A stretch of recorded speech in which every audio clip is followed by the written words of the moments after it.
HCSF, TAEG, taux d'usure, pourquoi faire simple quand on peut faire compliqué? Voilà beaucoup de nouveaux termes autour du crédit immobilier. Dans cette vidéo, je vais tout expliquer et surtout, je vais t'expliquer comment contourner toutes ces nouvelles réglementations. Mais avant ça, n'oublie pas de liker la vidéo et si ce n'est pas encore fait, de t'abonner à la chaîne YouTube. Tu peux aussi ajouter tes commentaires, ça m'aidera beaucoup pour le référencement. À tout de suite!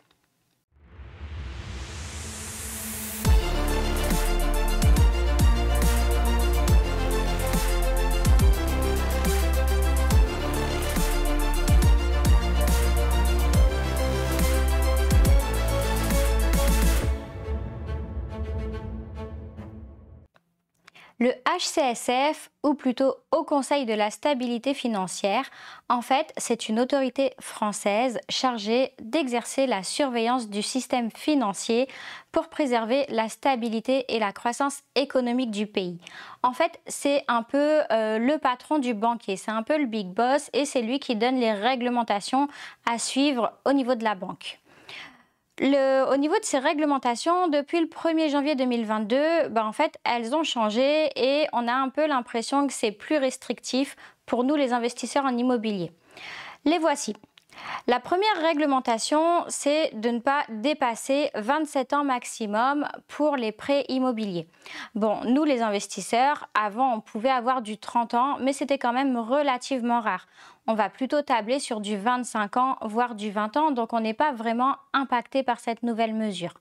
La deuxième mesure, c'est de ne pas dépasser un taux maximum d'endettement de 35%.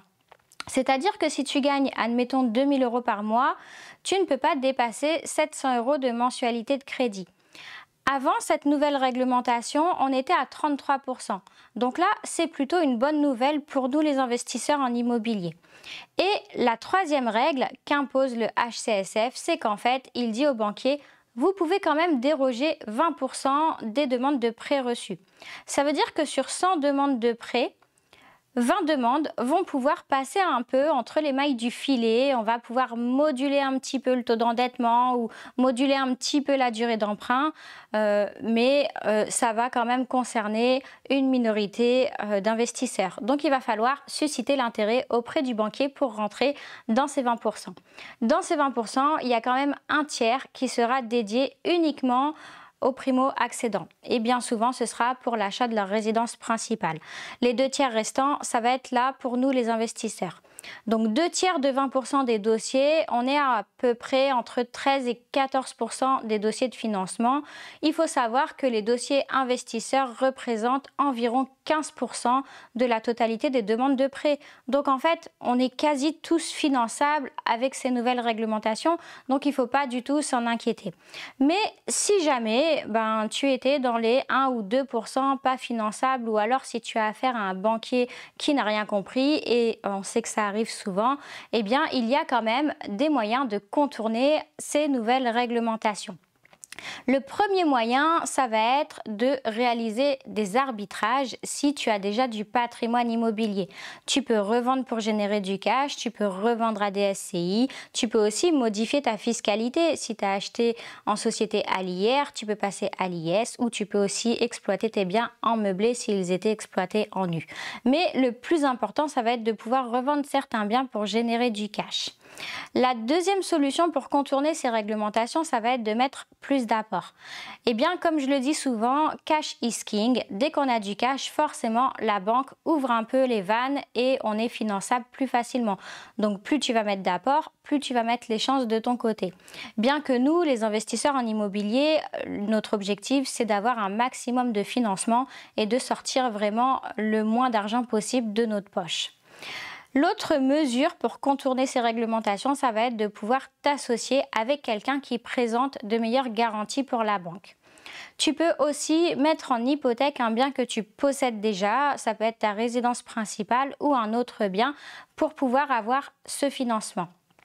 Tu peux opter également pour le rachat de crédit ou le regroupement de crédit. Je te conseille de voir un courtier pour voir ce qu'il est possible de faire si tu as déjà plusieurs prêts en cours.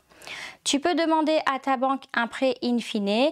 Le principe du prêt in fine, ça va être de rembourser des intérêts d'emprunt pendant toute la durée du crédit, 10 ans, 15 ans, on est quand même bien souvent sur des délais plus courts, sur des durées de prêt plus courtes qu'habituellement.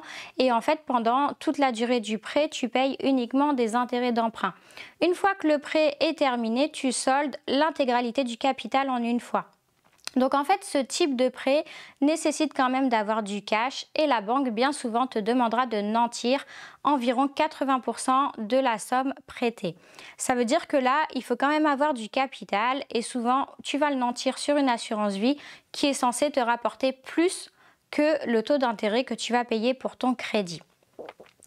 Tu peux aussi recourir à un prêt professionnel si tu achètes en société, SCI, SARL, SAS ou pour faire du LMP, certaines banques, pas toutes, mais certaines vont considérer que le LMP étant une activité professionnelle va pouvoir déroger aux réglementations du HCSF.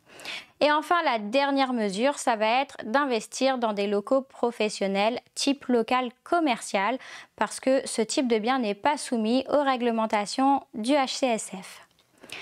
Maintenant, parlons un peu du TAEG et du taux d'usure. Le TAEG, qu'est-ce que c'est? C'est le taux annuel effectif global. En fait, c'est la somme de plusieurs frais que tu vas avoir à travers ton prêt immobilier.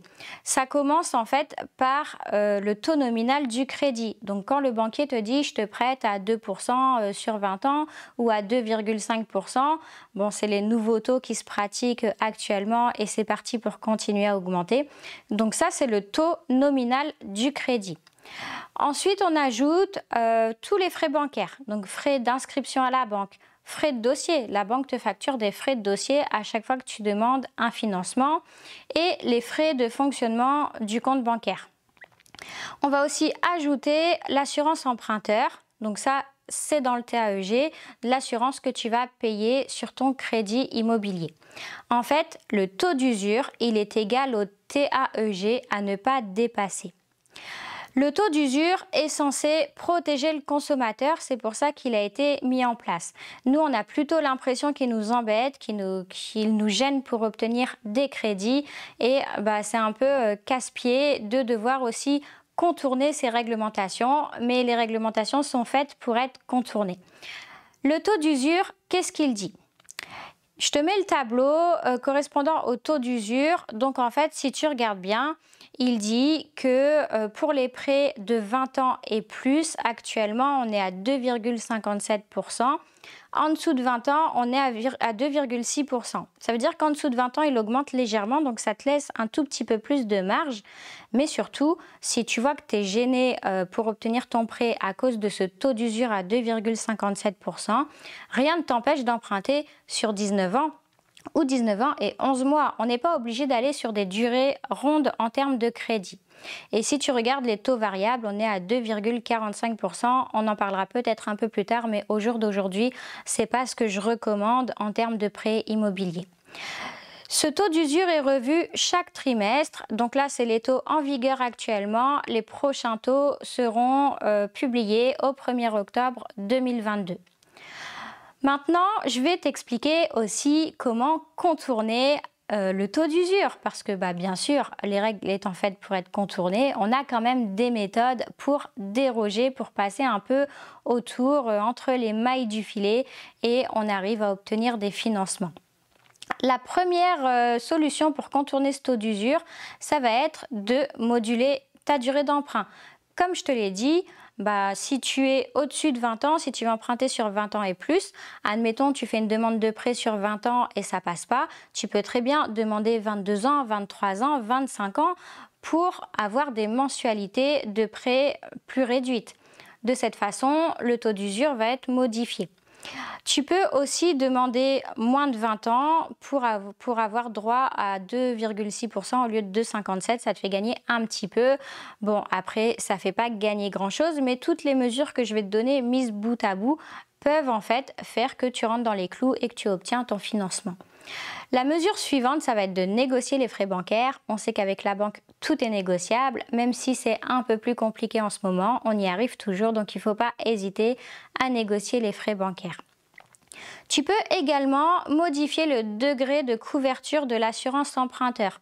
Au lieu de prendre 100% avec la perte d'emploi, l'incapacité, invalidité, décès, peut-être que tu peux prendre juste invalidité, décès et puis laisser la perte d'emploi de côté. De toute façon, les banques te vendent de la perte d'emploi, mais elles considèrent que comme ton prêt immobilier génère de l'argent, en cas de perte d'emploi, ils ne vont pas te couvrir. Donc ça sert quasi à rien de la prendre quand on est investisseur en immobilier. Et surtout, ça va réduire ta cotisation. Donc ton taux d'usure va forcément être impacté. Et tu peux également demander à la banque si tu peux faire une délégation d'assurance. C'est-à-dire que tu vas voir un autre établissement ou un courtier qui va te trouver une assurance de prêt pour moins cher. C'est quelque chose qui se pratique peu parce que les banques gagnent de l'argent beaucoup plus avec les assurances qu'avec les crédits et du coup, elles n'aiment pas déléguer l'assurance emprunteur. Elles ont envie que tu souscrives l'assurance chez elles. Donc pour pouvoir négocier ça, moi je te recommande de proposer une contrepartie à la banque. Ça peut être de souscrire ton assurance P&O chez elle. Et puis, si tu vois qu'elle est plus chère qu'ailleurs, au bout d'un an, tu résilies, c'est pas grave. Mais il faut être prêt à négocier et à donner des contreparties à la banque pour trouver un financement. Et enfin, la dernière solution, ce serait d'attendre la prochaine publication des nouveaux taux d'usure qui auront lieu au 1er octobre 2022. Voilà, j'espère que tu y vois un peu plus clair et que cette vidéo t'a plu. N'hésite pas à mettre tes impressions en commentaire. À bientôt!